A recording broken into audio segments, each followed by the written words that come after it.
नमस्कार। आज की बेहद ही बड़ी जानकारी आपको देंगे क्योंकि सूर्य ग्रहण देश में कुछ ही समय बाद लगने वाला है। आपको पता है कि आज आंशिक सूर्य ग्रहण दुनिया के कई देशों में लग रहा है और भारत की बात करें तो भारत में भी कुछ समय बाद सूर्य ग्रहण का प्रकोप दिखाई देने लगेगा। भारत में ग्रहण होने से इसका सूतक काल सामान्य रहेगा।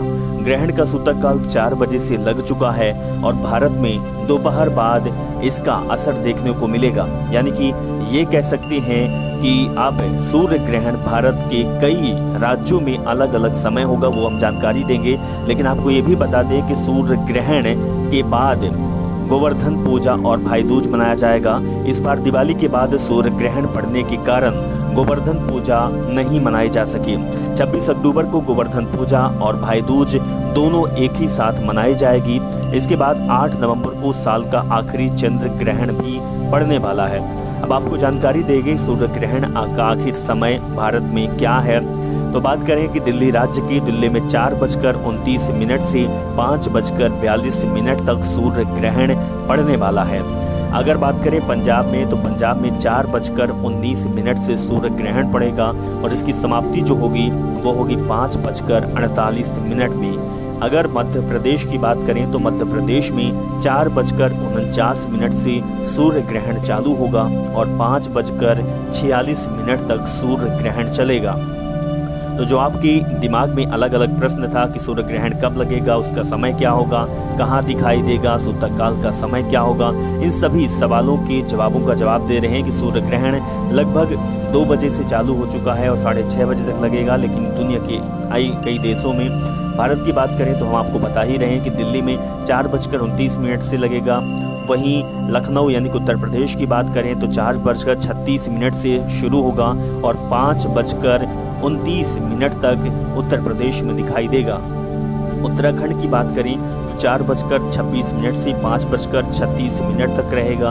अगर हिमाचल प्रदेश की बात करें तो 4:23 से 5:39 तक सूर्य ग्रहण दिखाई देगा। तो भारत की अगर बात करें तो 4:20 के बाद से सूर्य ग्रहण अलग अलग राज्यों में दिखाई देने लगेगा और 6 बजे के पहले तक सूर्य ग्रहण समाप्त हो जाएगा। अलग अलग राज्यों में जो सूर्य ग्रहण का समय है वो थोड़ा अलग है। कुछ राज्यों में 5-10 मिनट आगे तो कुछ में पीछे होगा, लेकिन अमूमन 4:30 बजे के बाद से सूर्य ग्रहण चालू हो जाएगा। अब सूर्य ग्रहण में भगवान की पूजा नहीं होती है, ये तो आपको पता है, और इसके साथ ही मंदिरों के कपाट बंद कर दिए जाते हैं और सबसे बड़ी बात है कि खाना पीना भी बंद किया जाता है, या कहें कि खाना पीना नहीं खाया जाता। इसके साथ ही सूर्य ग्रहण में जो खाना पीना रहता है वो दूषित हो जाता है, इसीलिए उसमें तुलसी का पत्ता डाल देते हैं या तो फिर खाना पीना उसको हटा दिया जाता है। तो सूर्य ग्रहण में भगवान की पूजा नहीं करनी चाहिए। इसके साथ ही कि सूर्य ग्रहण के समय हमें भगवान का जाप करना चाहिए, मंदिर में पूजा पाठ बिल्कुल नहीं करना चाहिए। और इसके बाद जब सूर्य ग्रहण समाप्त हो जाए तो भगवान को गंगा स्नान करना चाहिए, खुद को नहाना चाहिए और जितनी हो सके तो पवित्रता रखनी चाहिए। अब ये सवाल आता है कि सूर्य ग्रहण में उन औरतों को क्या करना चाहिए जो गर्भवती हैं। तो गर्भवती महिलाओं को विशेष ध्यान रखा जाता है सूर्य ग्रहण के समय। गर्भवती महिलाओं को सबसे बड़ी बात है कि जो सूतक काल होता है उस समय मंत्रों का जाप करना चाहिए, शुभ कार्य नहीं करना चाहिए, खाने की चीज़ों में तुलसी के पत्ते रखना चाहिए, पूजा पाठ बिल्कुल ना करें, ग्रहण के बाद गंगा जल का छिड़काव करें। गर्भवती महिलाएं सूर्य ग्रहण को बिल्कुल ना देखें। गर्भवती महिलाएं मंत्रों का जाप करें, नुकीली चीज़ों का इस्तेमाल ना करें। ग्रहण के बाद दान करना चाहिए। ग्रहण के दौरान तुलसी समेत अन्य पेड़ पौधों को नहीं छूना चाहिए। ग्रहण के बाद पूजा स्थल को गंगा जल से धुलना चाहिए, इसके बाद ही पूजा करनी चाहिए। तो अगर आप इन चीज़ों का ध्यान रखेंगे तो आप सूर्य ग्रहण के प्रकोप से बच सकेंगे। मान्यताएं ये है कि ग्रहण के दौरान पूजा पाठ वर्जित होता है, मंत्रों का जाप कर लेना चाहिए, खाने पीने की चीज़ों में तुलसी के पत्ते डालना चाहिए। माना जाता है कि ग्रहण के दौरान दूषित किरणें और नकारात्मक ऊर्जा चारों तरफ फैल गई होती है। इसी वजह से खाने पीने की चीज़ों में हानिकारक बैक्टीरिया जल्दी से फैलता है। तुलसी में कई तरह के औषधि गुण होते हैं, इसीलिए ग्रहण लगने पर खाने पीने की चीज़ों में तुलसी के पत्ते डाल दिए जाते हैं। ग्रहण के खत्म होने पर स्नान किया जाता है और गंगा जल का छिड़काव किया जाता है। सूर्य ग्रहण से जुड़ी कुछ धार्मिक मान्यताएं हैं। शास्त्रों में ग्रहण को शुभ नहीं माना जाता, इसीलिए ग्रहण के पहले सूतक लगने पर सभी तरह शुभ कार्य रोक दिए जाते हैं। ग्रहण के दौरान देवी देवताओं की पूजा करना वर्जित होता है, यहाँ तक कि भगवान की मूर्ति को भी छूना वर्जित होता है। ग्रहण के पहले और ग्रहण के दौरान सभी मंदिरों के दरवाजे बंद कर दिए जाते हैं। ग्रहण की समाप्ति के बाद घर और पूजा स्थल को गंगा जल से धुला जाता है। गर्भवती महिलाओं को ग्रहण के दौरान विशेष सावधानी बरतनी चाहिए। उन्हें घर से बाहर नहीं निकलना चाहिए और न ही ग्रहण को देखना चाहिए।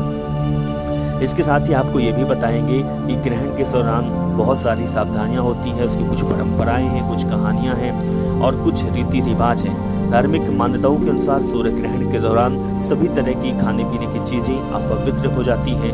खाने की चीज़ों में तुलसी का पत्ता इसीलिए डाला जाता है। तुलसी के पत्ते संजीवनी होता है और एंटीबैक्टीरिया और आयरन तत्व बहुत ज़्यादा होता है। इसका सेवन करने से व्यक्ति में इम्यूनिटी सिस्टम भी बढ़ता है। इसके साथ ही आपको ये भी बताएंगे कि जब थोड़ी समय बाद आंशिक सूर्य ग्रहण लगेगा, यह साल का आखिरी सूर्य ग्रहण होगा। उसके पहले तड़के से सूतक काल शुरू हो चुका है। शास्त्रों में सूतक लगने पर किसी भी तरह का शुभ कार्य नहीं किया जाता। सूतक लगने पर भगवान की पूजा पाठ करना भी वर्जित होता है। शास्त्रों में सूर्य और चंद्रमा को प्रत्यक्ष देवता माना जाता है। ग्रहण के दौरान राहु केतु सूर्य और चंद्रमा को कुछ देर के लिए अपना ग्रास बना लेते हैं। ऐसे में कुछ पलों के लिए राहु केतु जैसे अशुभ ग्रह पर इन भारी पड़ते हैं। भगवान को कष्ट आने पर इसीलिए इनकी पूजा नहीं की जाती, क्योंकि ग्रहण के दौरान जब साधक भगवान की प्रार्थना करता है तो देवी देवताओं को कष्ट में जागृत होना पड़ता है। इस कारण से ग्रहण के दौरान कष्ट को कम करने के लिए लगातार मंत्रों का जाप किया जाना चाहिए। तो अगर आप भी इन चीज़ों का ध्यान रखेंगे, खाने पीने की चीज़ों में ग्रहण को ना देखें, बाहर ना निकलें, शुभ कार्य ना करें, इसके साथ ही जो गर्भवती महिलाएं हैं वो सावधानी बरतें, तो ग्रहण के दुष्प्रभाव से बचा जा सकता है। और सबसे बड़ी बात है कि ग्रहण काल में सबसे ज़रूरी जो बातें हैं वो ये है कि पूजा पाठ नहीं करना चाहिए और भगवान का जाप करना चाहिए। तो अब जो अमूमन आप लोग देखते रहते हैं, सर्च करते रहते हैं कि आखिर ग्रहण कब पड़ेगा, तो ये अब क्लियर हो गया कि ग्रहण जो भारत में वो 4:20 से शुरू होगा। कई राज्यों में अलग अलग समय है, कुछ मिनट आगे पीछे पड़ेगा और जो ग्रहण की समाप्ति है वो 5:50 से हो जाएगा, यानी कि 6 बजे के पहले। तो आप लोगों को सावधान रहने की ज़रूरत है 4 बजे से 6 बजे के बीच में, क्योंकि यही समय है भारत में जब ग्रहण पड़ेगा।